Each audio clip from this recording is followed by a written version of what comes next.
Right. So let's get focused on the conversation that we're going to have, this panel that we've put together for fiscal policy for the post-COVID era, where we're going to basically look at this with an eye on both the United States and the European Union. Now, one of the EU's founding fathers, Jean Monnet, has his quotes have been thrown around, in my experience, in the last couple of weeks, quite a bit in so many forums. So I'm going to spare you all his thoughts on crisis, forming consensus, leading to resilience and strength.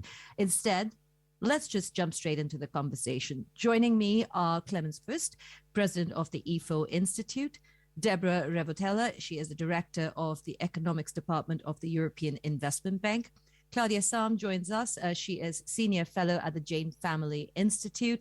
And Maarten Verwey joins us from the European Commission, where he's the Director General of DG ECFIN. Ladies and gents, thanks very much for being here today to talk about something that's quite relevant in today's time, especially considering the G20 meeting that's going to essentially focus, let's say, on the conversation between central bank governors and finance ministers about the multi-speed recovery across the world. Now, even as we talk about economic recovery trajectories in both the United States and in Europe, we know that multi-speed story holds true very much so in both these regions as well. I'd like your assessment as we kick off, having heard Olivier Blanchard, about the recovery plans that have been put in place in the United States and here in Europe. What works, what doesn't, in your opinion? I'm going to kick it off with Clemens. Thank you very much, Maitri. Now, I think what this crisis has really highlighted is that the US and the Eurozone and Europe are really very different. In the US, we have this very strong, and as Olivier and others, Olivier said and others say, too strong response in terms of fiscal policy. So a very expansionary policy that gives rise to inflation fears and all of that. Whereas in Europe, the reaction was much more muted.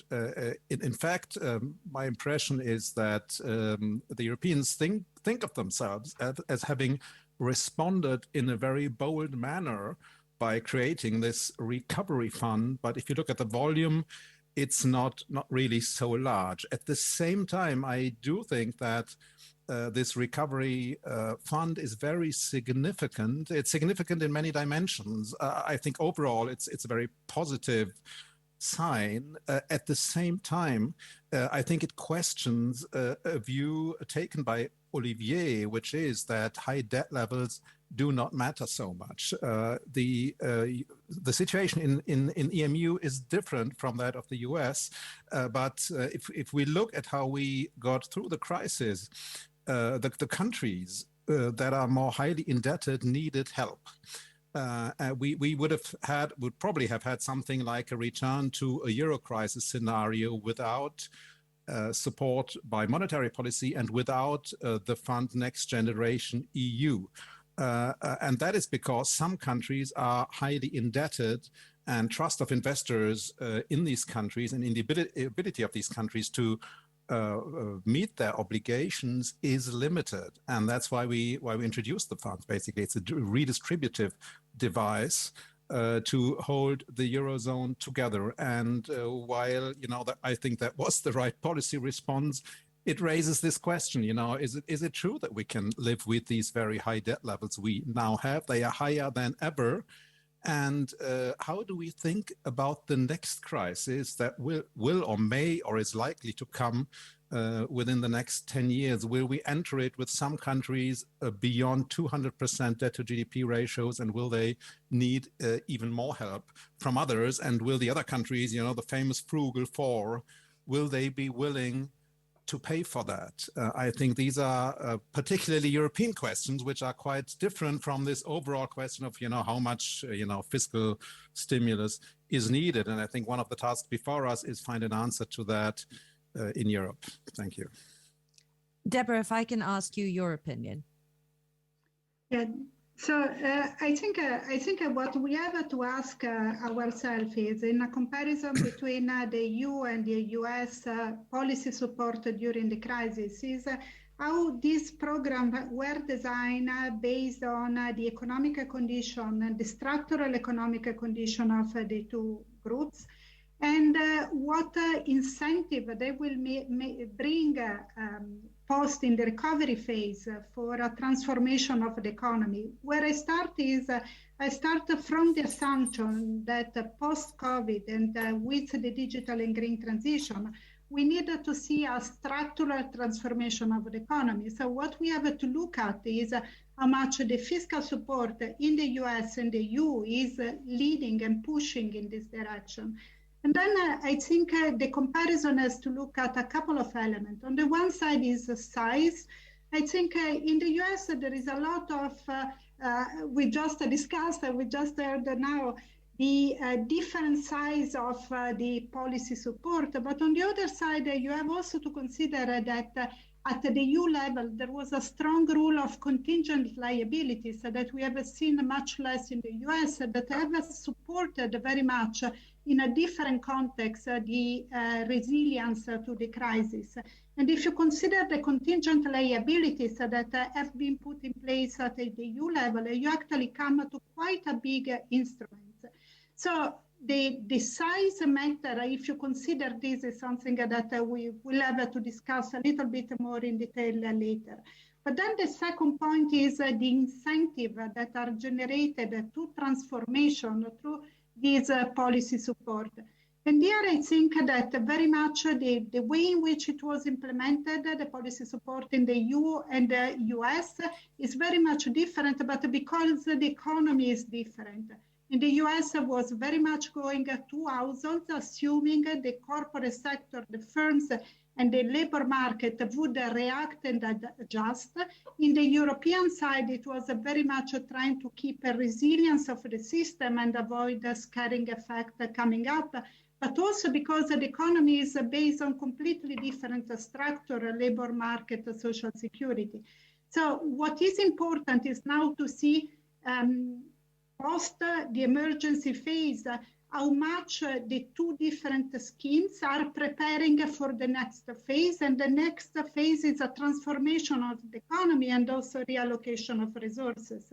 And I think here the judgment is still mixed. We see pros and cons in the two areas. We see part on the labor market, the mismatch in the US that is coming up. On the EU side, we see that somehow you may have trapped some resources that are more reluctant to transformation going forward. And the last point that I wanted to put on the table is the Recovery and Resilience Facility. I think it's particularly important because it gives a very strong policy direction at the European level. It's not only the Recovery and Resilience Facility per se, but it's the very strong policy direction in terms of structural transformation of the economy, the green transition, and the more focus on digitalization, and again, reallocation of resources. And this is something crucial on the European side, which we still don't see that much implemented and agreed upon at the US level. So that's where I would start, and then I am happy to detail further on all the different elements. And we will get back to that again, Debora. Let's get Claudia's perspective as well on your assessment, Claudia, of the differences that have been highlighted by both Clemens and Debora, but also the positives within each geography that have been done for these recovery plans. Right. So first of all, thank you. I really appreciate being on this panel. And I truly believe that the US experience in fighting COVID, so there has been almost $5 trillion in relief sent out within a year of COVID starting. The United States is a $21 trillion economy, but that is real money. And the lessons learned from the Great Recession loom so large. In the United States, fiscal and monetary policy officials, they went big, they went broad, and they went fast. And in my opinion, those are exactly the lessons that we need to be applying now for fiscal policy that is being pointed at long-run sustainability and making sure that we have an economy that works for all people. In the United States, inequality, differences by racial, ethnic groups, education, often geography, like these have been longstanding structural problems. The COVID crisis amplified many of these. And we also learned that good policy, good support to people can make a difference. So Olivier and I both agree that now is the time for the United States to continue doing fiscal spending. We need to invest in the future. The environment of low interest rates, low inflation, lower growth, lower productivity that we came into this crisis, that is unacceptable going forward. Like, that is just not going to work for the economy in the United States and globally. And I also agree that just spend the money, right? Deficit spending is completely appropriate for investments and long-term growth. There is a separate issue about taxation and equity, right? So I feel like the pay-for conversation in the United States really bogs down. And what I have advocated for is, let's talk about what those investments are, whether they're in the physical infrastructure, which the United States needs a lot of that, but in particular, the investments we make in our people. And this is a place where the United States is really catching up with Europe. Our social safety net is not the same. A big debate right now is about cash transfers to families and having them not be conditional on work, not phase out quickly with income. I imagine for many of my European colleagues that it's unfathomable that in the United States, the richest country in the world, we have millions of children living in deep poverty.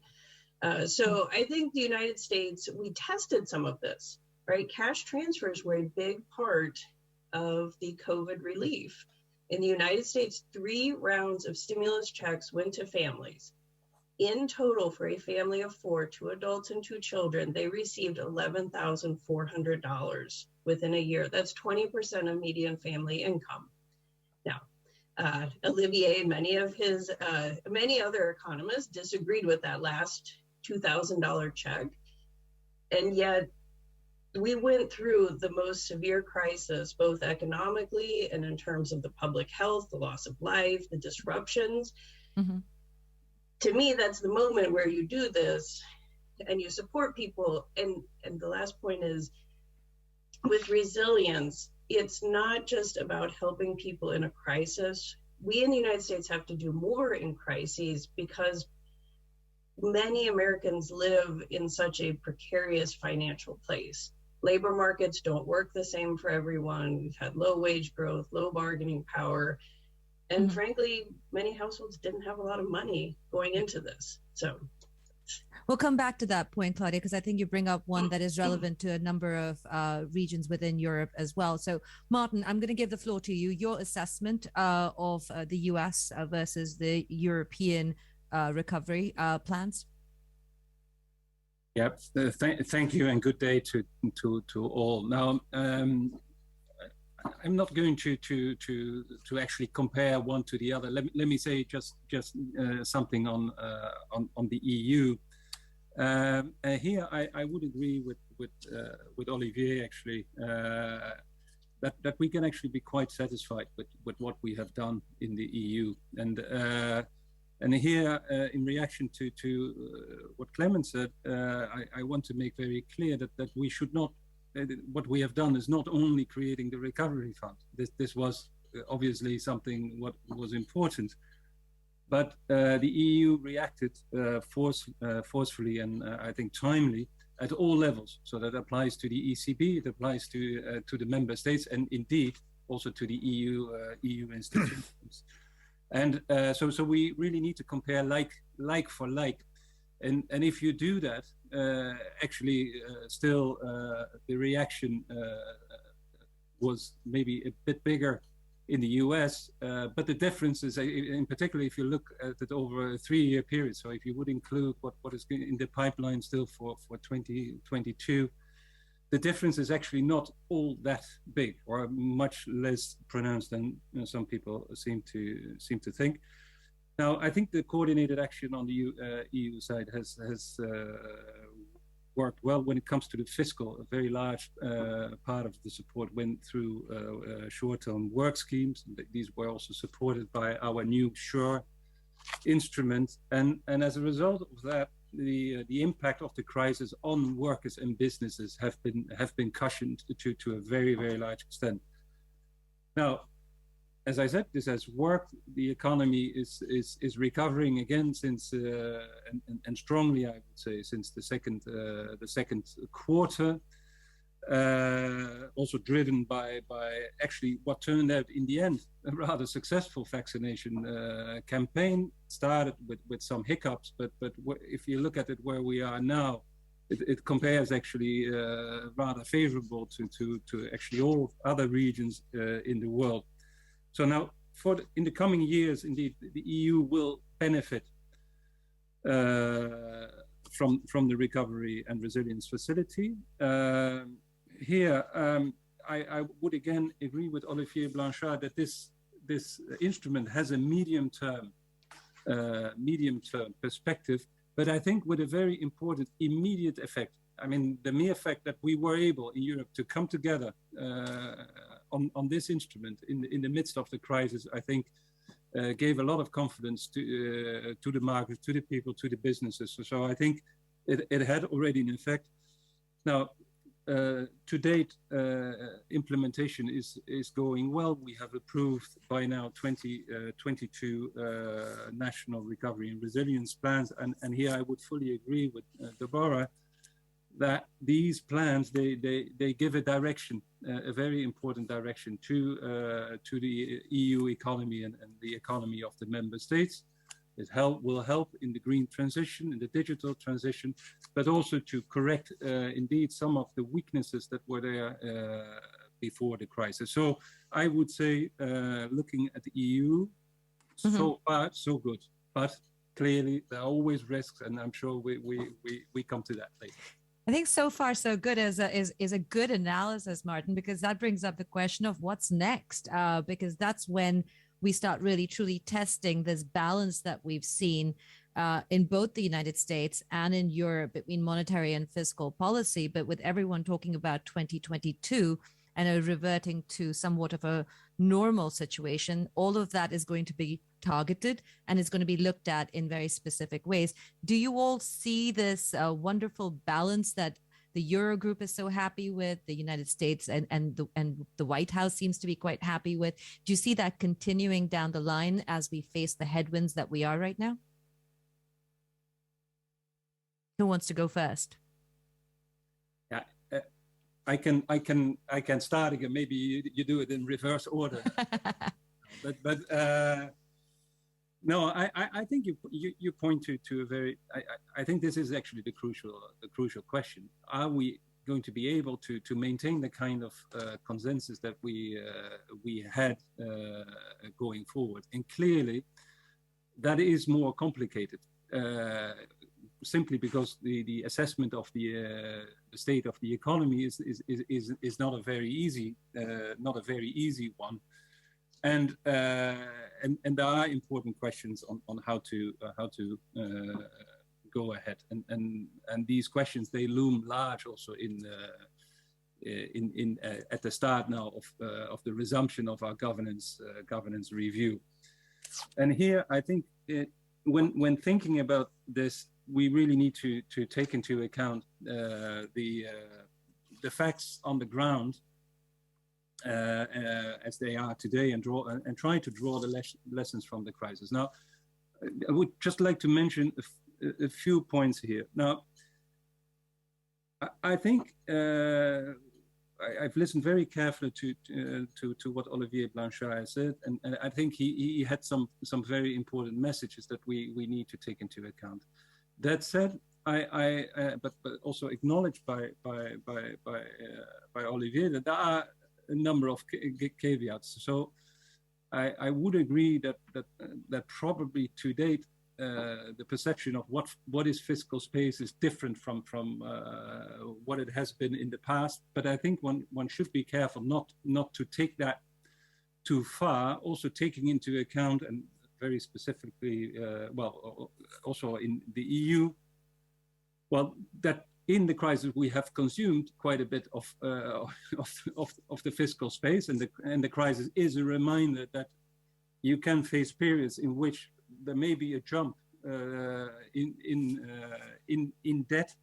So one needs take that into account. And specifically for the EU context, there are also large differences between member states. So what that means, we, in one way or another, we need to start thinking about redressing these fiscal imbalances. But in doing so, I mean, one needs to do that in a growth-friendly manner, and again, not go overboard. So that is one.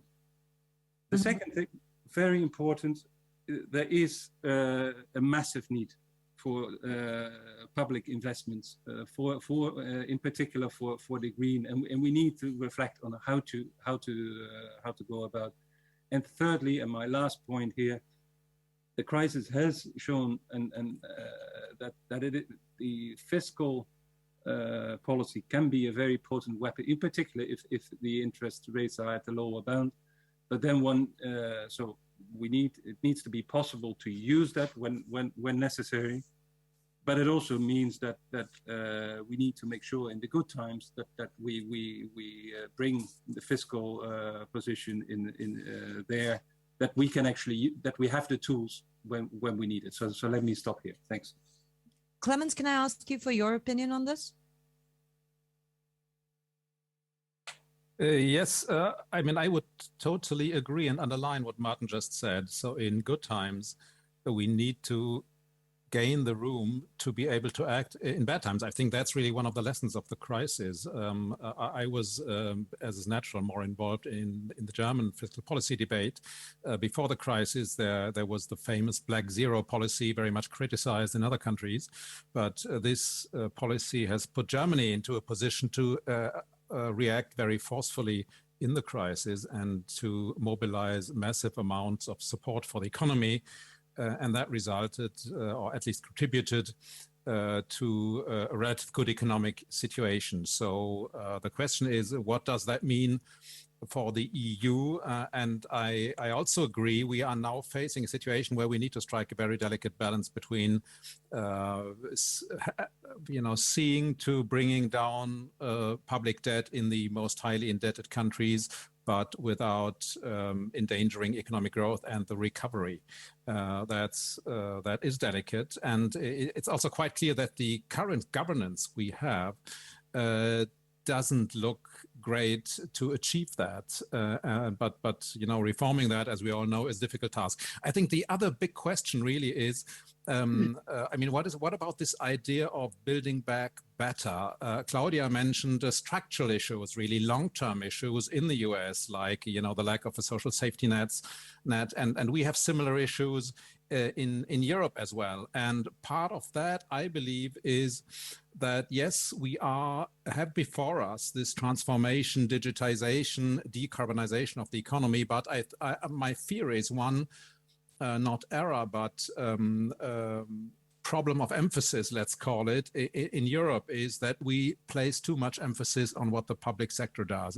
I agree, yes, we do need public investment, but 85% of all investment in the economy is private investment. And I would say at least 85% of the needed investment to address digitization and decarbonization is private. So we need to transform our industry. We need to change housing. There is an enormous investment need in housing. So these are private investments. And there is, very unfortunately, a tendency in Europe to focus very much about public investment. That's all fine.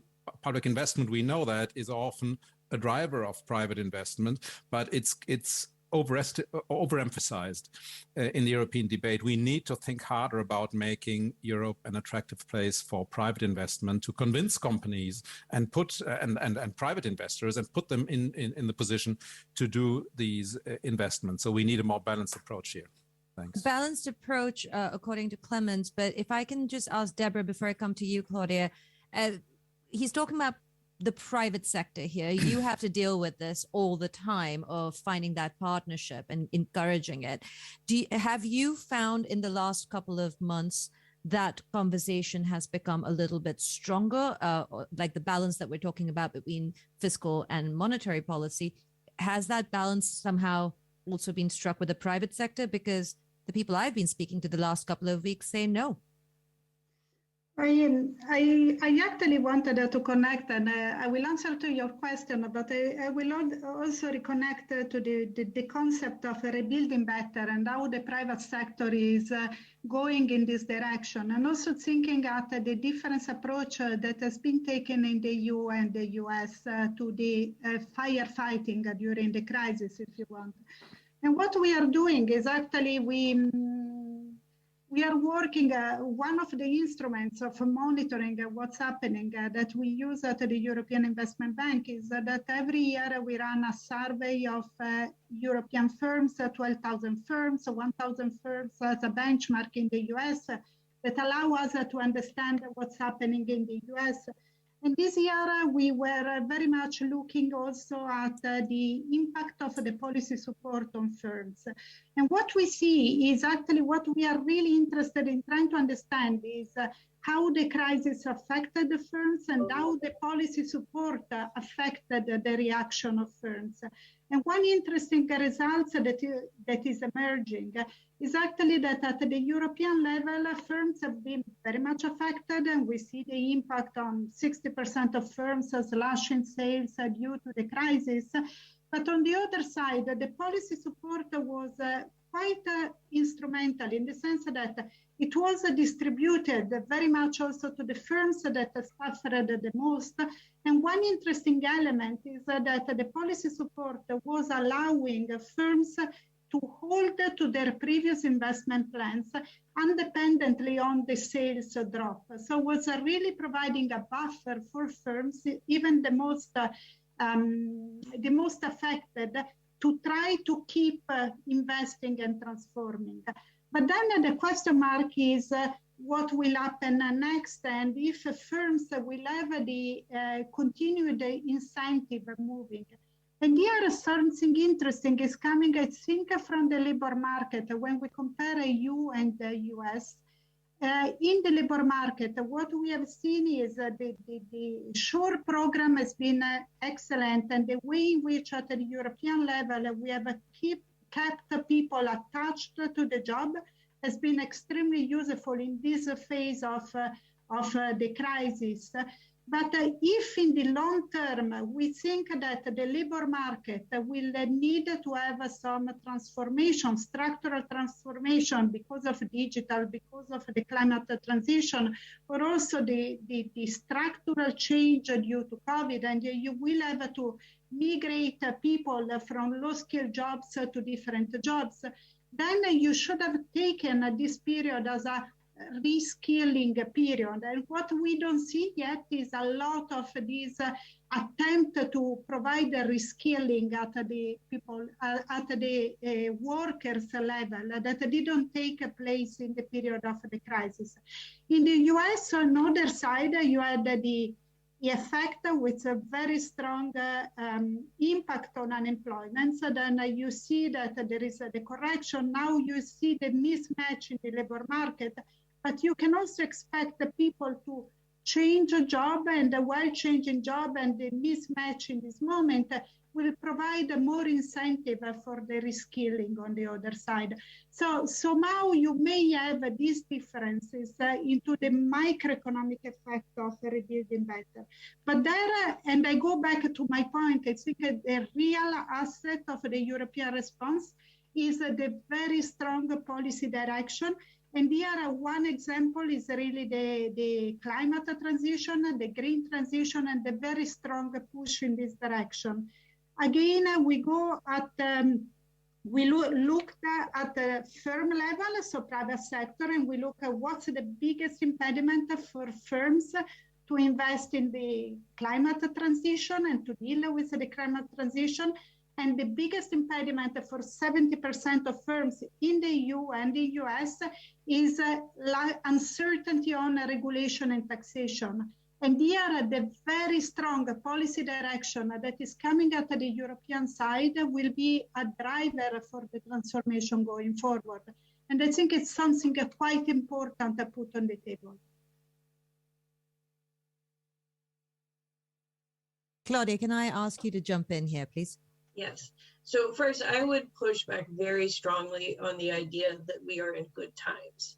So we are a year and a half into a global pandemic. It is not under control. We continue to see waves of the virus. And in the United States, we have even this wave of Delta. We have seen impacts on both the labor market, and we are all seeing impacts on supply chains, global supply chains. And this goes back to COVID. And this was a crisis that was supposed to be under control by the summer of last year.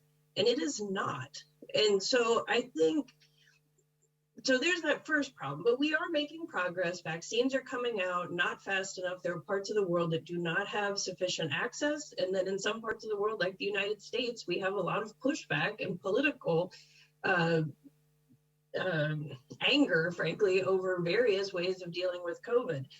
So one thing, so to me, the lesson from this is we have got to go bigger. We have got to work more closely. I don't think this is the time to fall back into our old ways of thinking about fiscal space and holding back for the next crisis. We are in the next crisis. I mean, we've talked a lot about climate change. It is absolutely clear that natural disasters are becoming more severe, more frequent. Very early in the crisis, I was talking with a colleague, and they made a very chilling analogy that COVID is our dress rehearsal for climate change. And I keep thinking about that as our dress rehearsal drags on and is not encouraging. I mean, there's a massive loss of human life, and it just underscores how we are all in this together as a global community. To fix big problems, it takes big money. Now, I absolutely agree that the public sector cannot do this alone. In the United States, and I think in a lot of, this is a broad statement, federal governments, public sector can lead. We need to lever the money that comes out of deficit spending very smartly. We need to create the infrastructure, both the physical infrastructure, the educated workforce for the 21st century, and the regulatory framework that will help the private sector keep that momentum going that the government, the public sector can create. We don't have a good track record of this, but we are truly running out of time to do something big and bold and to do it collectively. No one country here can solve this problem, just like no one country could solve COVID. So that's... Well, that's the exact point that even the IMF brought up, right, Clemens, that there's a great divergence that's happening. It's a multi-speed recovery. We know we can see this between East and West in Europe. We can see it within countries in Europe. At some point, do the headwinds that we face, whether it be energy prices for now, for the next couple of months, or the supply chain disruptions, do they take us off track in terms of this recovery and resilience plan that we have?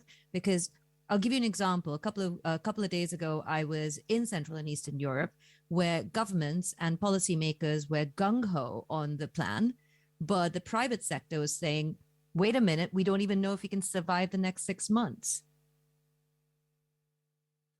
I fully agree. I mean, this is affecting the recovery.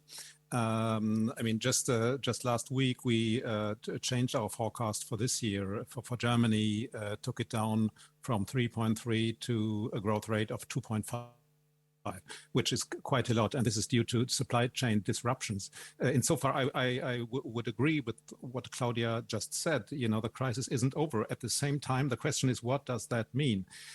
We need to understand that fiscal support works in some situation and it doesn't in others. I mean, if we have lockdowns, if the economy is shut down, or if people don't want to consume, it doesn't make sense to give them money to consume. We have a very high savings in the private sector, so there's no lack of consumption demand. So fiscal policy, it doesn't work. At least classical demand stabilization simply doesn't work in this kind of situation. Now with the supply disruptions, it's tricky. So what can fiscal policy do here? Fiscal policy can certainly help companies and how badly affected households to survive, like it did in the crisis, but that doesn't mean, you do something or you keep up growth. I think you prevent damages. So I guess what follows from that is that we need very agile crisis management, and it's not just about getting out the big bazooka that did play a role in the early phase of the crisis when everything was about stabilizing expectations. But what we now need is targeted interventions. We need a lot of international cooperation. And this, this is something I really think we need to underline more, also in Europe, the issue of global cooperation. We have a tendency in Europe to think that we can, if we engage in our own climate policy, if we are climate neutral by 2050, this will change anything. We all know it doesn't if the rest of the world doesn't do the same. So I think, again, it's a question of emphasis. I think we need to look more to the outside and think harder about how we can, as a European Union, how we can achieve international cooperation in climate change, for instance. It's all fine if we, try to incentivize companies to invest in decarbonization, but they won't do that if they think that other countries aren't coming along. So, what this also means is we shouldn't forget to invest into adaptation to climate change. We focus very much on decarbonization. I think that's, again, unbalanced. We need to invest more into adaptation to climate change, because whatever we do, climate change will be coming. It's a matter of how much and how high the temperatures are going, but climate change is coming. Maarten, do you think that's something you would agree with, that there is more international cooperation needed, that it needs to be a wider picture than what the Commission or Brussels tends to make it to be? Well, let me first start with your first question, and the first part of your question. Yes, I would agree that in particular in crises like these, global cooperation is absolutely key. Where would diverge a bit from what you are saying is that you seem to suggest that the Commission typically does not see that. That I don't think is a fair representation of the situation. I think the Commission is very much focused on global cooperation, and from our part, we will do what we'll do our part in that. Maybe just if I may to pick up one other point. No, it's very clear that maybe also reacting to Claudia here, there are still important risks, and clearly we are concerned about the supply chain disruptions, in particular if they take longer. We are concerned about energy prices and the situation there. Now that has the potential to have an impact on growth. I don't think, however, that would completely undo. It may have an impact on the growth momentum, but I would not see from where I sit today that would completely erase all the growth that we expect. I would also not expect that this throws off track the implementation of the recovery and resilience plans. I think if, for example, the issue of the high gas prices, if that points to anything, it's very clear for me that we need to speed up actually the transition and the decarbonization rather than to slow down. So here. I don't see that. Thanks. Debora, what are you seeing in terms of the differences in the way that the plans are being initiated themselves? So if you look at the EU and the resilience plan and its focus on green transition, for example, versus the United States and how they're tackling in terms of a wide expanse, as Claudia said, of the amount of things that they're trying to target. Do you see a massive difference? And is there some way that one is a better plan than the other?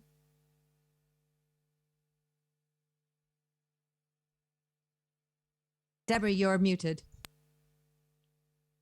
Okay, I did the same you did at the very beginning. So that's no, so I think on the way in which the plans are implemented, I think what Europe has that will be helpful. So first of all, we are not out of the crisis for sure, and there are so many uncertainty factors, and I think the thing I'm most worried for is that Asia in particular is actually quite deep in the COVID crisis, and we don't know what will happen at the end with the mutations, etc. We all think that we can manage, but nobody is out of the wood until everybody is covered, and we are far away at the world level. So first of all, we have a lot of uncertainty, and I think we are not out of the crisis. But what Europe will have on the positive side in the next couple of years is still the fact that the Recovery and Resilience Facility that is defined and is there is going to be deployed in the next couple of years. So with all the issues in terms of potential discussion of fiscal consolidation, how fast it will come, etc., and I sincerely hope we will find ways for having a smooth path on that point of view at the European level, we still will have the expansionary rule of the Recovery and Resilience Facility coming up and supporting a public investment going on for the next 2-3 years. So for me, one of the key elements that we have to consider in this moment is how we make this plan really have the maximum potential impact on long-term growth at the European level. And so far, everybody's saying we have the plans. What we have are design and proposed measures. And the first part of the release of the money, that was the automatic one, the prepayments. And now at the national level, you need to implement the plans and demonstrate that you are implementing. And that's the tough part. So on this part, it's really where we have to work, all in European very much, and all countries have to work very much. And it also part of the plan, I was looking at those in detail, and Maarten definitely much better than me. But if you look at some of the plan, like the Italian plan, has embedded in the plan some structural reform that are incredibly important for the long-term growth potential of the country. The judiciary reform that is embedded in that. So what you really need to see now is a very strong focus on the implementation of these plans at the national level, and the EU level is associated to that. And if it goes well, we'll have a very strong effect on the potential output at the European level. So that's more on the structural part of the economy, but I think it's something where we have to work to really keep the focus going on. And then something that I also saw that actually came out in the chat, when we were working, and I think when the previous crisis, there was this Juncker plan, and we were working on trying to understand what is the macroeconomic impact of the Juncker plan. One element which we found very important is the cross-border spillover. So the fact that through the European market, you actually investing in one country as spillover in others. That really requires the integration of the European market to take place. And these spillovers in the plan are very, very important to be looked for. And it means a lot of cross-border projects, trying to push more in the direction of cross-border projects as well. And I think it's something important that we have to look at. Well, I want to pick up on what you just said, Debora, and I want to get Claudia's perspective as well. But Maarten, if I can come to you with a question from our audience, which is quite relevant to what Debora just said. The question is cooperation and acting agile in these fiscal topics realistic at all, given the fact that the coherence and the very basic principles of the EU seem to be weak in some member states at the moment? What do you make of that?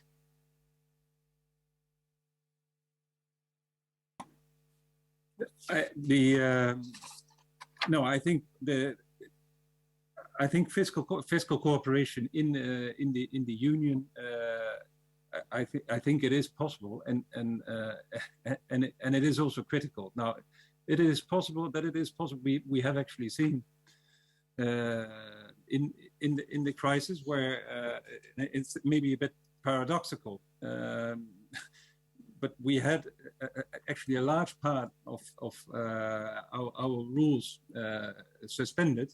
But actually, the actual level of cooperation, in the sense that fiscal policy was going in the same direction, and also in a sense well coordinated with the monetary policy, was better than ever. And what that tells you is the importance in investing in getting a common understanding of what is actually required in terms of fiscal policy in the era that we're about to enter, or that we now.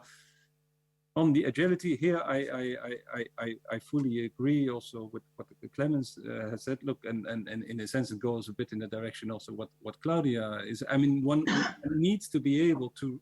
I mean, if the world changes around us, if we see developments, if we see that things develop worse than we thought, we need to be able to respond. We need to be able to respond to that. And I think we have shown that we can do that.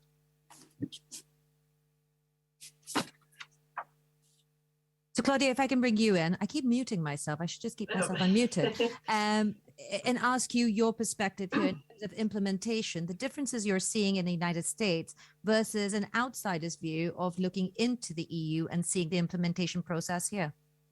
Right. So I should say the urgency with which I speak, and saying that the Congress right now should swing for the fences in terms of investments. I don't think they should send more cash transfers to people, but I mean big investments in people and infrastructure and climate change. That has a particular feature for the United States in that the Democrats, which are the party that believes climate change is happening, and we have a president who believes climate change is happening, they have a very narrow majority in Congress. And the reality is, based on history and based on, frankly, what's been happening in the COVID crisis, they will lose the Senate and they could lose the House. So basically you have, and those are next year, right? So you have a very limited window for the United States to put any kind of big fiscal policy in place. And then when that's over, you are, well, and I will say, even right now, with the Democratic majority, we are seeing a lot of pushback from moderates, a lot of people who are worried about the fiscal space. The infrastructure package that looks like it might go through with bipartisan support, though probably not anymore, is only $500 billion in extra spending over 10 years. The other half was already kind of in the program. That's not a lot of money. And frankly, a lot of the climate change got pulled out of that. It's in the reconciliation bill, and that keeps getting trimmed down. So like, that's it. And then once they lose the Congress, then it's all in regulatory policy. So in the limited way that the president can. And then there's another issue in the United States. We have many layers of government. State and local governments are extremely important in a lot of regulations, a lot of spending on infrastructure, and we have a deeply divided set of states. We have about 26 states that have Republican governors. Again, there's a party that doesn't either downplays or doesn't agree that this is a problem. And I mean, that's the political situation. So you have the largest economy in the world that is not being a consistent leader. And that creates, again, this, even when the regulatory space, it creates a lot of uncertainty for the private sector. If every 4 years you change power and things get reversed. So it's a sad situation. And that's more of an urgency in the United States than I think in Europe. And yet our issues are probably just an amplified version of the difficulties and the disagreements, particularly among the people who are affected by different costs of, gasoline versus electric, so I think the United States is a case study in how far this can go off the rails. Sorry, that's not optimistic. Well, it's not optimism we're looking for, but it's more along the lines of where are the fault lines and how can we fix them? Clemens, implementation, a massive issue in the United States, as Claudia points out, and as Olivier also pointed out, that we need political stability. We've got a new government in Germany. We've got question marks being raised in Eastern Europe. The North, South, East, West divide keeps popping up when we talk about implementation, the conditionality within the plans themselves. What are your views and your suggestions on how to make this implementation actually possible in Europe? I know the Americans are doing their own thing at this point where they have to sort their problems out. Well, I have to say I'm not so worried about this because I mean, this time, I think there was an important shift in spirit in this entire story about conditionality. We used to have a governance in Europe where, we would come up with all kinds of conditions from Brussels or some said from Berlin and trying to convince countries to do things they didn't want to do. And then they didn't do them because the EU is a union of sovereign countries. And, in the case of a conflict, national governments will do what they think is in the national interest. We need to understand that. Now, we have reform programs generated within the countries themselves. So these countries have ownership of these plans. And yes, there is a conversation about them. The European Commission looks at them, but it's not like Europe is imposing anything here on the countries. And I think that's very good. I mean, we all know money is fungible. So and I can say this about Germany. For Germany, this entire recovery plan is not so important in terms of domestic fiscal policy because it's not much money for Germany. And it will fund projects that would have been funded anyway. I think that's pretty clear. But, and that will also happen in other countries, maybe to a lesser extent. I think it's not so much of a problem as long as, it encourages the member states to pursue an overall agenda, as Debora said, which addresses some of the long-standing structural issues, which also exist in Germany. I mean, you could look at this differently. Why should all this money be spent exclusively on public spending? Why not let countries, if they think, we don't want to spend it all, we want to reduce taxes or, pass some of that money on to poorer people or whatever, why not let them do it? So I'm not so worried. I mean, there's a general problem of implementation. We know this from all countries. There's often money lying around, and getting infrastructure projects, for instance, really done is difficult. I also think there is a lack of border crossing projects. But maybe it would also be dangerous to get bogged down overly on this program alone. I think Claudia just said something very important, which is that, this honeymoon between the EU and the US may be over very soon.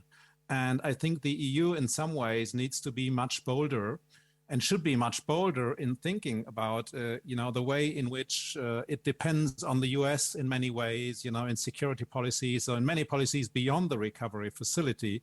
We need to understand that Donald Trump himself or someone like him may come back very soon, get control of the House, as Claudia said, or be the next president. And I think we have a small window in Europe to think about the enormous extent to which we depend on the US. We are unable to assure security around us, even in the Balkans or, in Ukraine, we depend on the Americans.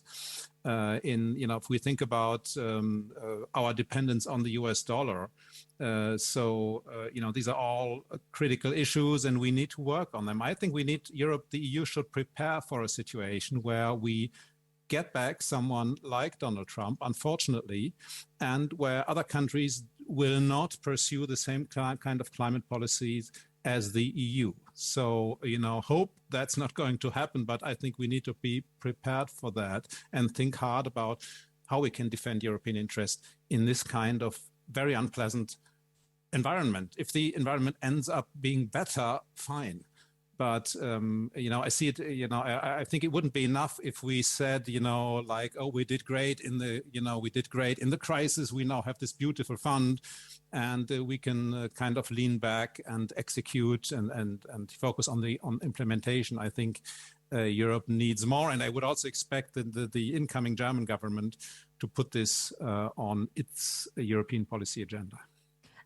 If I can bring up this question then, if we're looking at a potential end of the honeymoon between the EU and the US, we're already internally here in Europe struggling with how to even define the winners and losers when it comes to sectors in this recovery plan that is a medium-term plan for us. Is there any possibility, while we still have the honeymoon period slightly alive, to come to some kind of a conclusion so we give direction to these sectors? Or is that a far-fetched dream?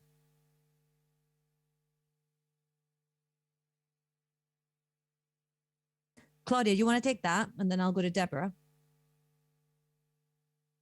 So when I do want to stress, like we have a period of collaboration right now between the United States and Europe. Right. So I don't want to act like the window has closed. I was just trying to underscore my urgency.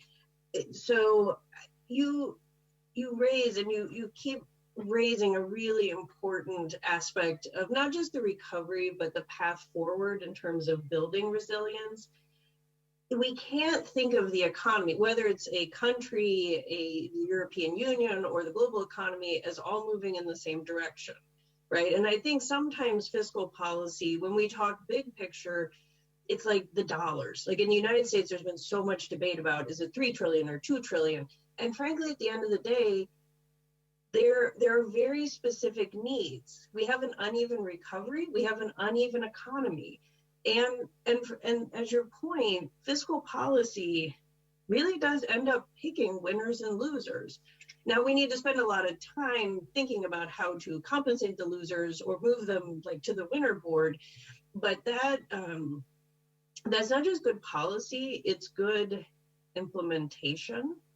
And frankly, that has been another very painful lesson of COVID, at least in the United States. Our administrative capacity, our ability to get it from the signing ceremony into people and businesses and state and local governments' pockets, like there's a lot lost in between, and that creates many of the inequities.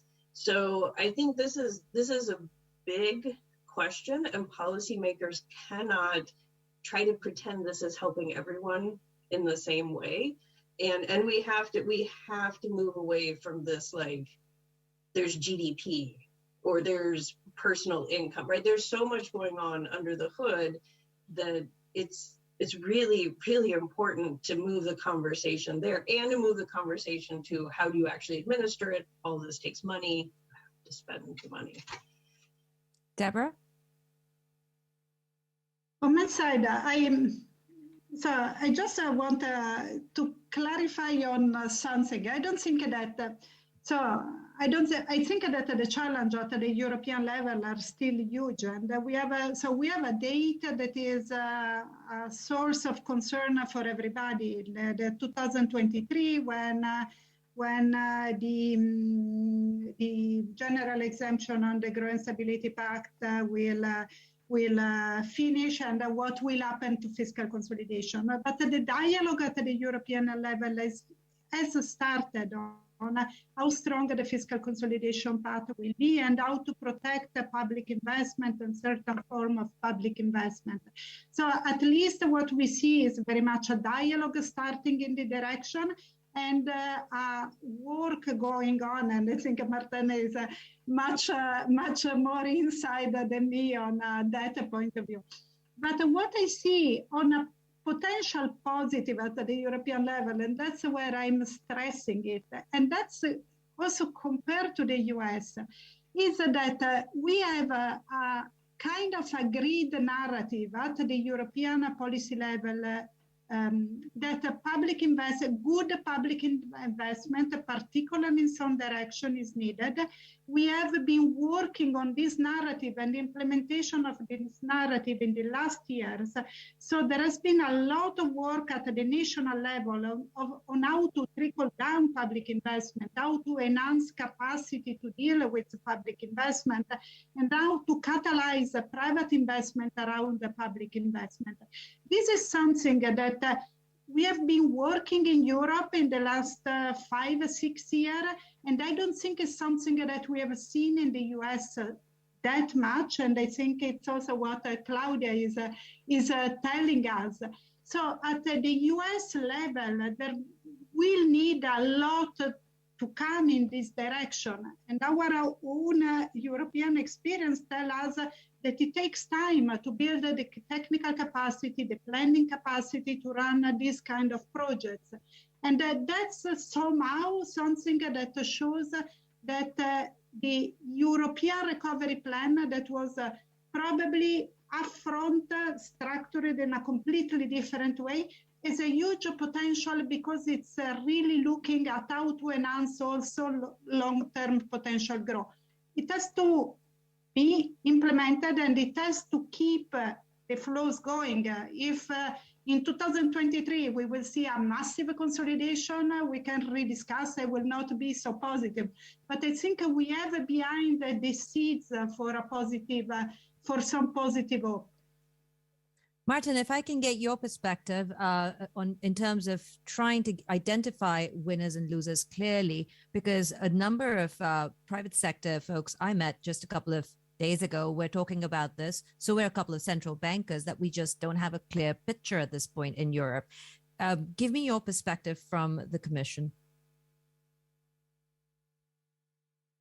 Okay, I think first I would start with trying to be a bit clear on winners and losers from what, and I think one needs to distinguish two things here. Clearly, the impact of COVID has been different across sectors, and I don't think that there are so big difficulties in identifying where the big the winners and losers of let me be very clear then. The winners and losers I'm referring to, or as I've been referring to the last for this conversation, have been within the recovery plans going forward, where we're talking about digitalization, we're talking about a green recovery, and all of the regulations that Debora has been talking about that need to be done. So within that space, I think the clarity that a number of sectors are asking for is, why are we not clearly stating who are the winners, who are the losers, what's going to be done for the losers to transition them in this recovery plan? Yeah, no, that's okay. No, but that's clear, because there I think for the transition, and I think the key here is the green transition, and to a certain extent also the digital transition. They will not succeed unless there is sufficient also public support for that. So the issue of dealing with the losers, or doesn't sound very nice, but the people that stand to lose is important. Now, my main concern here, here I think again one needs to distinguish between businesses and actual people. I think we can help businesses in making the transition, but also in the system that we have.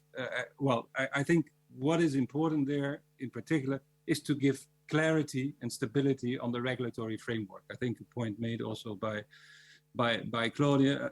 So to avoid that we change course every so many years. Now, I think in that respect, with the Green Deal, and I hope if the Fit for 55 package, if that is adopted, now clearly that brings cost to certain sectors, but it also brings clarity, and I think that is going to be extremely important. And to a certain extent,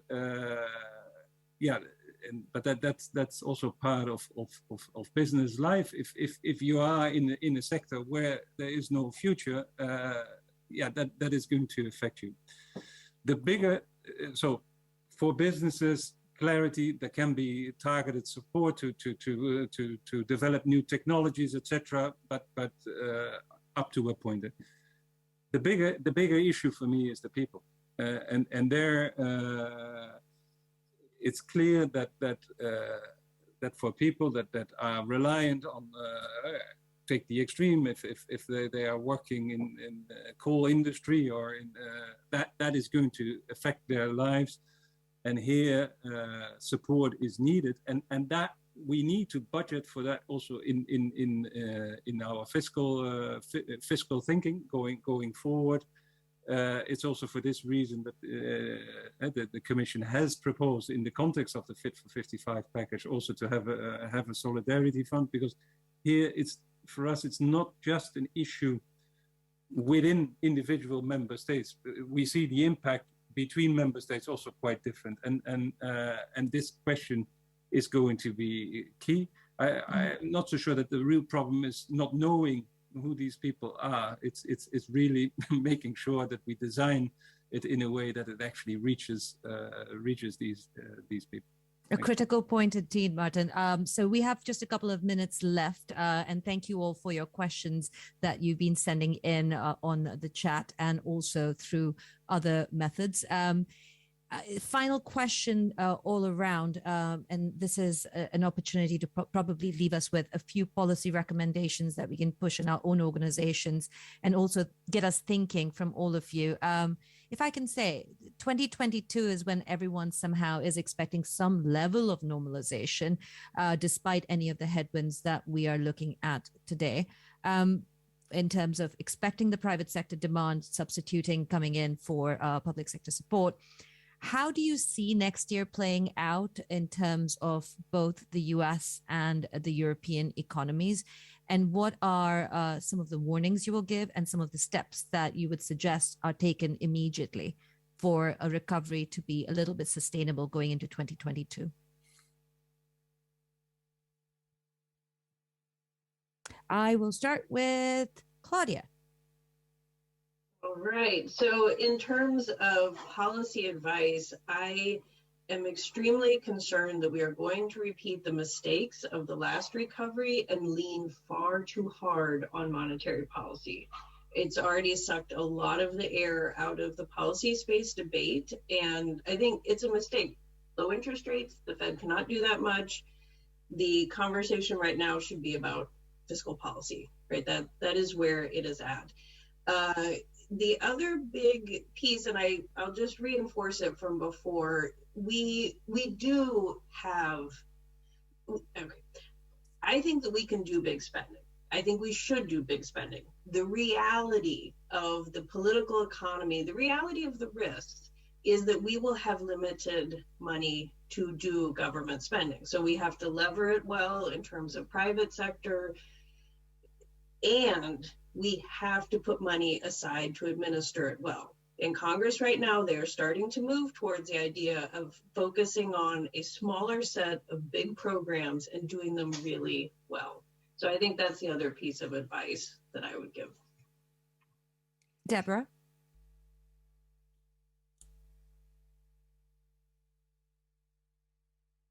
Debora muted. Sorry.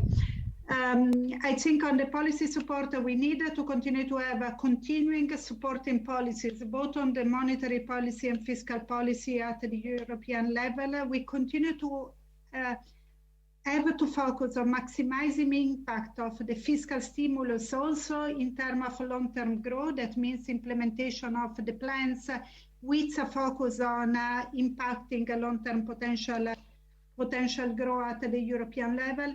2023 is the year of the concern. It will come even before, because it will already be next autumn, the moment in which will be clear what kind of fiscal stance it will be maintained at the European level. And I really hope that we will have sufficient flexibility to keep all investment that is needed in this for this long-term productive investment that may have an impact. And another element that I think is important is on training, retraining of people. I think this is one of the concern that I have is that even in a period in which there was a lot of support going to keep people attached to the job, just reducing hours worked, there was not much retraining embedded in the program. While we need some real transformation also in terms of skills at the European level. And that's something where I think we need to put a much stronger emphasis going forward. Maarten? Yep. Now, our baseline is that for next year, the economy will be growing with above 4%. But there are risks. And also for that reason, it's been decided that the so-called general escape clause still is active next year. So there is, responding to Claudia's point, for the EU or the EU member states have actually the possibility to react if necessary. Here, I would recommend though that if in reacting.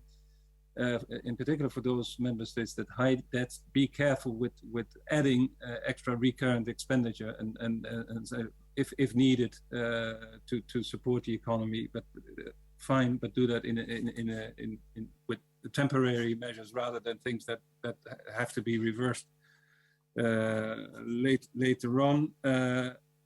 Third point, implement the RRF, the plans. I think that is in terms of inspiring confidence. I think that is probably the best thing to do in Europe. And then last thing, and that's collectively for all of us. In 2022, we need to make sure that the rest of the world is also vaccinated, because that only then I think we will put this crisis really behind us. Thank you.